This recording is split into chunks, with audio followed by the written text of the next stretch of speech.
Assessment year 2023-24 का ITR file करने की लास्ट ड्यू डेट निकल गई है 31 दिसंबर। लेकिन आपके पास अभी एक मौका और है अपना आईटीआर फाइल करने का। सेक्शन 139(8)A अपडेटेड रिटर्न आप फाइल कर सकते हैं, लेकिन आपको इसमें सेक्शन 234F के तहत कुछ लेट फीस पे करनी पड़ेगी।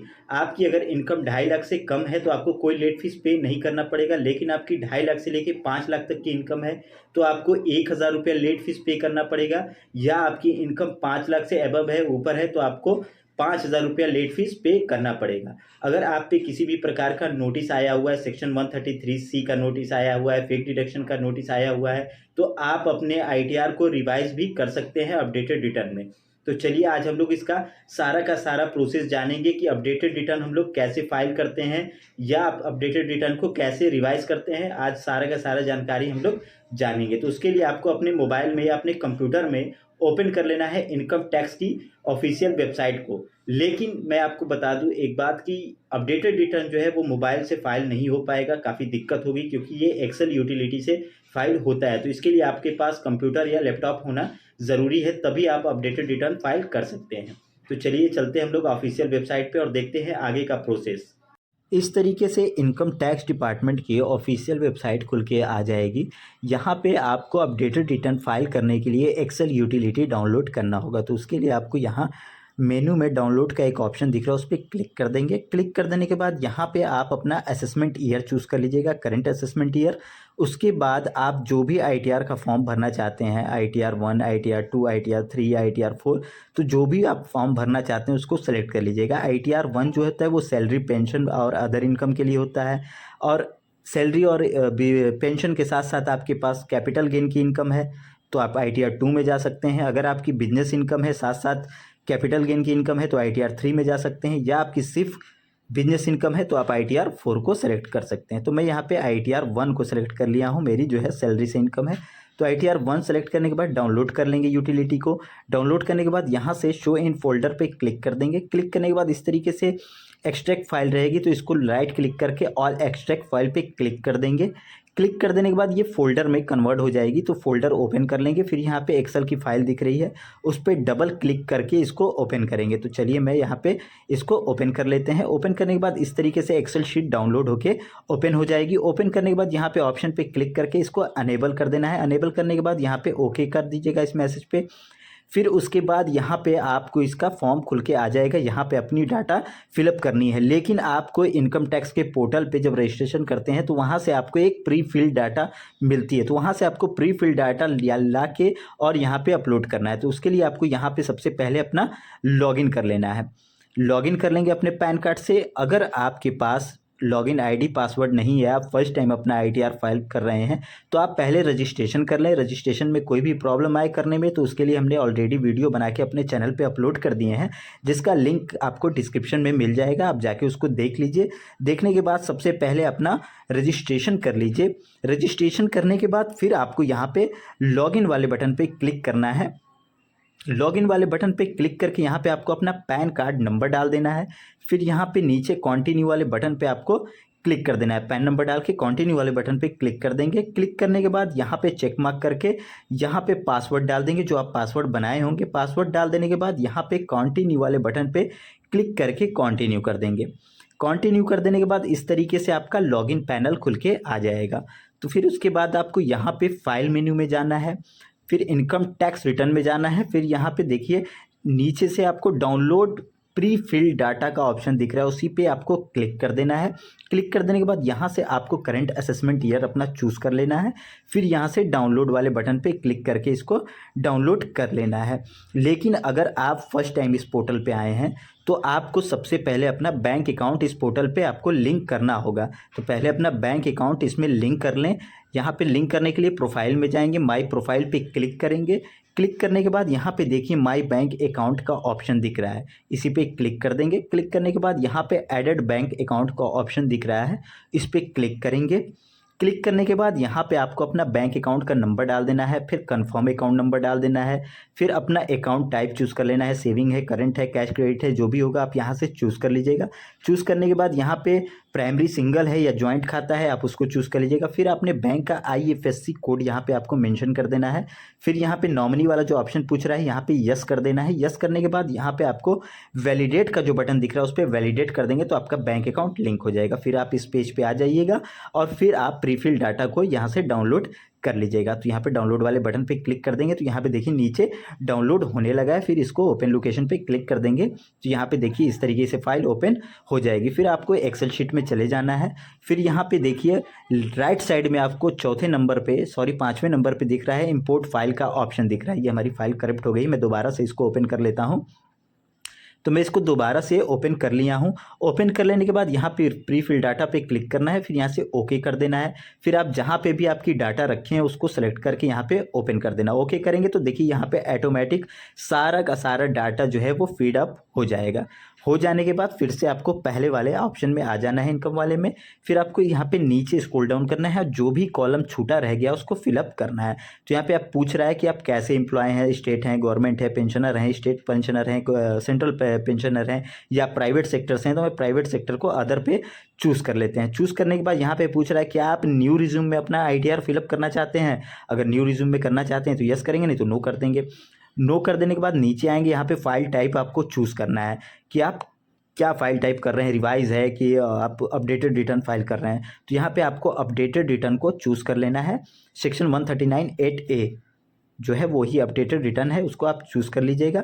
चूज़ कर लेने के बाद यहाँ पे नीचे यहाँ पे आप कुछ छेड़छाड़ आपको नहीं करना है। उसके बाद यहाँ पे नीचे आके यहाँ पे अपनी सैलरी डाल देना है, जो भी आपकी सैलरी होगी साल भर की। यहाँ पे अपनी टोटल इनकम यहाँ पे आप मेंशन कर देंगे। मेंशन कर देने के बाद फिर आपको नीचे स्क्रॉल डाउन कर लेना है। स्क्रॉल डाउन करने के बाद आपका कोई अलाउंसेस वगैरह है यहाँ पे तो आप अलाउंसेस वगैरह ले सकते हैं। अगर आपके केस में होगा तो लीजिएगा, हमारे केस में कोई अलाउंसेस वगैरह नहीं है। तो मैं यहाँ पे नीचे स्क्रॉल डाउन कर लेते हैं। फिर यहाँ पे आपसे पूछ रहा है हाउस प्रॉपर्टी के बारे में। तो अगर आपकी हाउस प्रॉपर्टी से कुछ इनकम वगैरह है तो यहाँ पे आप डालिएगा, नहीं तो आप उसको छोड़ दीजिएगा। उसके बाद यहाँ पे आप नीचे चले आएंगे। यहाँ पे आप कोई भी ऑप्शन सेलेक्ट कर सकते हैं, नहीं तो इसको छोड़ सकते हैं हाउस प्रॉपर्टी को। यहाँ पे नीचे चले आएंगे। नीचे आने के बाद यहाँ पे अदर रिसोर्स से इनकम पूछ रहा है, तो जो भी आपके AIS में अदर रिसोर्स की इनकम होगी वो ऑटोमेटिक उठ के यहाँ पे चली आएगी आपकी प्रीफिल डाटा से। तो जैसे हमारे केस में दो ठो इनकम शो हो रही है, एक डिपॉजिट से और एक इंटरेस्ट से। तो दोनों जो इनकम है वो उठ के ऑटोमेटिक यहाँ पे चली आई है। फिर आप यहाँ से स्क्रॉल डाउन करेंगे। फिर आपका कोई भी डिडक्शन अगर है तो आप यहाँ से अपना डिडक्शन ले लेंगे। जिस भी सेक्शन में आपको डिडक्शन लेना है आप उसमें ले सकते हैं। LIC वगैरह का प्रीमियम भर रहे हैं, लोन का है या किसी भी चीज़ के जिससे भी रिलेटेड हो आपका, तो उसका आप यहाँ पे डिडक्शन क्लेम कर लीजिएगा। मैं यहाँ पे डिडक्शन को 1 बाय 1 नहीं बताऊँगा, टाइम काफ़ी ज़्यादा यहाँ पे खिंचा जाएगा। तो मैं नॉर्मली बता दी है कि जो भी आपका होगा उसको आप चेक कर लीजिएगा, उस पर सब लिखा हुआ है किस किस डिडक्शन है। तो उसके बाद अपना डिडक्शन क्लेम कर लेने के बाद यहाँ पे आपको नीचे चले आना है। नीचे आने के बाद अब आपको यहाँ पे कुछ छेड़छाड़ नहीं करना है। उसके बाद आपको जाना है दूसरे पेज पे। यहाँ पे आपको कुछ भी सेलेक्ट नहीं करना है, यहाँ पे सब ऑप्शनल है, इसको छोड़ दीजिएगा। छोड़ देने के बाद यहाँ पे इसको वैलिडेट कर दीजिए। वैलिडेट कर देने के बाद यहाँ से ये एक मैसेज आ रहा है कि आप जब ITR अपडेटेड ITR भर रहे हैं तो आपकी जो इनकम है वो कम से कम 2.5 लाख से एबव होनी चाहिए। अगर कम होगी तो आप ITR फाइल नहीं कर पाएंगे। तो हमारी जो इनकम थी वो 3,50,000 रुपये थी। फिर भी आ रहा है तो देखिए यहाँ पे मैंने मिस्टेक कर दिया, यहाँ पे मैंने 35,000 डाल दिया था। तो यहाँ पे मैंने 3,50,000 रुपये कर दिए हैं। फिर यहाँ पे देखिए वैलिडेट वाले बटन पे क्लिक कर देंगे तो ये जो शीट है हमारी कंप्लीट हो गई है। उसके बाद नीचे स्क्रॉल डाउन करके आएंगे और दूसरे पेज पे जाएंगे। दूसरे पेज पे जाके यहाँ पे जो पहला ऑप्शन दिखा रहा है ग्रीन में, उसको आपको यहाँ पे नो कर देना है। अगर आप अपने ITR में संशोधन कर रहे हैं, रिवाइज कर रहे हैं, तो यहाँ पे आप यस करके आप अपनी डाटा को यहाँ पे फिलअप कीजिएगा। अगर नया भर रहे हैं तो आप यहाँ पे नो कर दीजिएगा और इस वाले ऑप्शन को यस कर दीजिएगा। यहाँ पे पहला ऑप्शन को आप सेलेक्ट कर लीजिएगा अगर आप असेसमेंट ईयर 2023-24 का ITR फाइल कर रहे हैं तो, और यहाँ से 12 मंथ वाले को चूज़ कर लीजिएगा। चूज़ कर लेने के बाद फिर यहाँ से आपको वैलिडेट कर देना है। वैलिडेट कर देने के बाद TDS वाले बटन पे क्लिक कर देना है। नीचे जो कॉलम दिखा रहा है TDS वाला, उस पर क्लिक कर देंगे। फिर इस तरीके से मैसेज आएगा, ओके कर देंगे। तो जो भी आपका TDS बनता होगा यहाँ पे TDS वाले ऑप्शन में चला आएगा। तो हमारे 1300 कुछ रुपए का जो है वो टीडीएस कटा हुआ है, जो कि यहाँ पे हाईलाइट हो रहा है। तो यहाँ पे भी आपको कुछ अब छेड़छाड़ नहीं करना है। जो भी आपके एआईएस में होगा वो ऑटोमेटिक यहाँ पे उठ के चला आएगा, या आपके फॉर्म 26 AS में जो भी हाईलाइट होता होगा टीडीएस वो ऑटोमेटिक यहाँ पे उठ के चला आएगा। आपको छेड़छाड़ नहीं करना है, बस मैच करा लेना है कि डाटा जो है वो सब सही है कि नहीं। उसके बाद यहाँ से आप नेक्स्ट पे चले जाइएगा। यहाँ पे आपको किसी भी प्रकार से कोई भी छेड़छाड़ नहीं करना है। उसके बाद यहाँ पे आप तीसरे कॉलम में चले जाएंगे। यहाँ पे आपको अपना बैंक अकाउंट जो है वो ऑटोमेटिक फिलअप आएगा। उसके बाद यहाँ पे ट्रिक लगा लेंगे, नीचे आ जाएंगे। यहाँ पे आपका जो सारा डिटेल्स है वो फिलअप रहेगा ऑटोमेटिक, आपको कुछ भी छेड़छाड़ नहीं करना है। वैलिडेट करेंगे। वैलिडेट करने में प्रॉब्लम आ रहा है, यहाँ पे जो मैंडेटरी बता रहा है कि प्लेस मैंने यहाँ पे मेंशन नहीं किया है, तो यहाँ पे पहले अपना प्लेस आप मेंशन कर लीजिए। प्लेस मेंशन करने के बाद वैलिडेट कर देंगे। वैलिडेट करने के बाद फिर इस कॉलम में चले आएंगे। यहाँ पे से आपको चालान वगैरह पेमेंट करना होता है, वो जब आप कैलकुलेट कीजिएगा अपना टैक्स को तब यहाँ पे चालान का जो ऑप्शन आएगा। तो यहाँ पे वैलिडेट पे करके क्लिक ओके कर देंगे। ओके कर देने के बाद यहाँ पे आपको फिर से नीचे चले आना है और यहाँ नेक्स्ट पेज पे आ जाना है। यहाँ पे आपके हेल्थ इंश्योरेंस से जुड़ा पूछ रहा है। अगर आपका हेल्थ इंश्योरेंस से क्लेम करना चाहते हैं तो क्लेम करेंगे, नहीं तो यहाँ पे आपको नॉट क्लेम वाले पे क्लिक कर देना है और यहाँ पे वैलिडेट वाले बटन पे आपको क्लिक कर देना है। क्लिक कर देने के बाद यहाँ पे नेक्स्ट वाले में भी आपको कुछ भी छेड़छाड़ नहीं करना है। फिर उसके बाद आपको फर्स्ट पेज पे आ जाना है। पेज पे आ जाने के बाद अब आपको अपना टैक्स कैलकुलेट करना है। यहाँ राइट साइड में देखिए तीसरे नंबर पे कैलकुलेटर टैक्स का ऑप्शन, उस पर क्लिक करके यहाँ पे टैक्स जो है वो अपना कैलकुलेट कर लेंगे। कैलकुलेट करने के बाद फिर से आपको जो टैक्स बनता होगा यहाँ पे आपका शो होने लगेगा। तो हमारा तो कोई टैक्स तो नहीं बन रहा है, लेकिन हमारे पे 1000 रुपये की लेट फीस जो है वो यहाँ पे देखिए शो हो रही है। तो इस 1000 रुपये को यहाँ पे पेमेंट करना होगा। इस कॉलम में आ जाएंगे। फिर यहाँ से ई पे टैक्स का ऑप्शन दिख रहा है, उस पर क्लिक करके अपना सबसे पहले टैक्स पेमेंट कर देंगे। टैक्स पेमेंट कर देने के बाद आपको एक स्लिप मिल जाएगी। उस स्लिप को आप डाउनलोड करके अपने पास रख लीजिएगा। प्रिंट करके भी रखना चाहते हैं तो रख लीजिएगा। उसका यहाँ पे कोड वगैरह आपको डालना होगा। फिर आपको इस पेज पे चले आना है और यहाँ पे आपको उसका BSR कोड डाल देना है, चालान पे जो मिल जाएगा।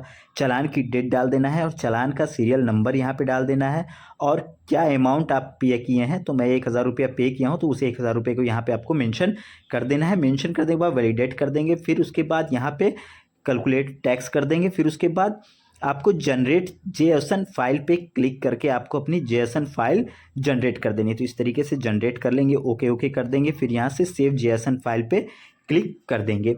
क्लिक कर देने के बाद इस तरीके से मैसेज आएगा, इसको ओके कर देंगे। ओके कर देने के फिर जाएंगे उस फोल्डर में, तो देखिए यहाँ पे JSON फाइल आपकी कंप्लीट हो गई है। अब यहाँ इसको आपको इनकम टैक्स के पोर्टल पे जाके बस अपलोड कर देना है। तो चलिए हम लोग फिर से चलते हैं इनकम टैक्स पोर्टल पे।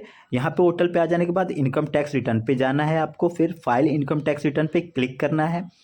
क्लिक कर देने के बाद यहाँ से आपको अपना assessment year, current assessment year choose कर लेना है। यहाँ से आपको अपडेटेड रिटर्न को चूज़ कर लेना है। चूज़ कर लेने के बाद फिर यहाँ पे आपको ये पूछ रहा है कि आप ऑडिट वगैरह है, तो हमारे केस में ऑडिट नहीं था, तो यहाँ पे नो कर देना है आपको। सिंपल नो कर देने के बाद यहाँ पे कौन सा ITR फॉर्म का आप यूटिलिटी तैयार किए हैं तो उसको आप चूज़ कर लीजिएगा। मैंने 1 खुद किया है, तो यहाँ पे 1 चूज़ कर लेंगे। चूज़ करने के बाद कंटिन्यू करेंगे। कंटिन्यू कर देने के बाद देखिए इस तरीके का बॉक्स खुल के आप पे आ जाएगा। यहाँ पे अटैच फाइल का ऑप्शन दिख रहा है, तो उसी फाइल को यहाँ पे आपको अटैच करके अपलोड कर देना है। जो फाइल आपने अभी तैयार की है JSON फाइल, तो यहाँ पे उसको अटैच कर लेंगे। अटैच करने के बाद यहाँ से ओपन करके अटैच कर देंगे। अटैच करने के बाद इस तरीके से वो अपलोड हो जाएगा। अपलोड हो जाने के बाद यहाँ से आपको प्रोसीड टू वेरिफिकेशन वाले बटन पे क्लिक कर देना है। क्लिक कर देने के बाद यहाँ से आपको पूछ रहा है आधार अथेंटिकेट से आपको वेरीफाई कराने के लिए, तो यहाँ पे आपको कंटिन्यू कर देना है। फिर यहाँ पे पहले वाले ऑप्शन पे ट्रिक लगा लेना है। फिर यहाँ से आपको कंटिन्यू कर देना है। यहाँ से कंटिन्यू करने के बाद जो आपके आधार में रजिस्टर्ड मोबाइल नंबर होगा, उस मोबाइल नंबर पे एक OTP चला गया होगा। उस OTP को यहाँ पे डाल के वैलिडेट कर देना है। वैलिडेट कर देने के बाद आपका ITR कंप्लीट हो जाएगा, वेरीफाई हो जाएगा। अगर आप अपना ITR को सिर्फ रिवाइज करना चाहते हैं, आप भरे हुए हैं, कुछ उसमें संशोधन करना चाहते हैं, कुछ आप अपडेट करना चाहते हैं, तो यहीं पे लॉगिन करिएगा। तो देखिए आपको नीचे एक शो हो रहा है बटन रिवाइज का। रिवाइज वाले ऑप्शन पे क्लिक कर देंगे। यहाँ से अपना असेसमेंट ईयर चूज़ कर लेंगे। फिर यहाँ पे अपडेटेड रिटर्न सेलेक्ट कर लेंगे। सेलेक्ट करने के बाद यहाँ पे वही ऑडिट है, किए हैं कि नहीं किए हैं, तो आपके केस में ऑडिट होगा तो यस करेंगे, तो नो कर देंगे।